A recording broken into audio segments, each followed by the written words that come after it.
Homemade pasta. तर इथे मी macaroni जे आपला आहे पास्ता ते ऑलरेडी बॉईल करून घेतलेला आहे। पॅन मी गरम करत ठेव, पॅनमध्ये बटर,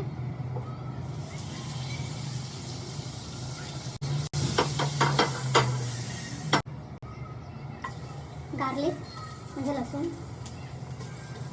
कांदा, टोमॅटो,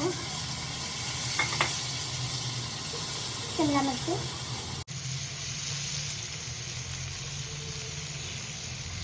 इथे मी टोमॅटो आणि लाल मिरचीची प्युरी बनवून घेतलेली आहे। तुम्ही असंच टाकू शकता, म्हणजे विदाउट प्युरी।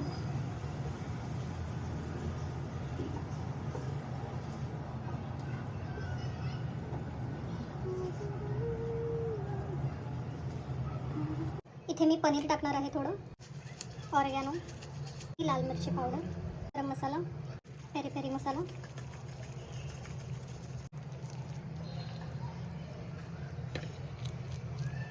मीठ। आता याला आपण 10 मिनिट तरी ॲटलिस्ट कुक व्हायला ठेवणार आहे, कारण आपण याच्यामध्ये पनीर घातलेलं आहे, ते चांगलं शिजलं पाहिजे।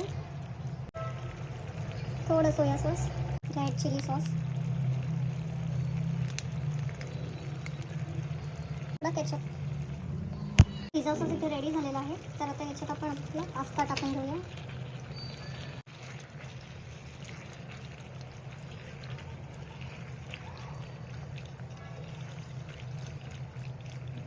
आता इथे मी भरभरून मोझरेला चीज टाकणार आहे।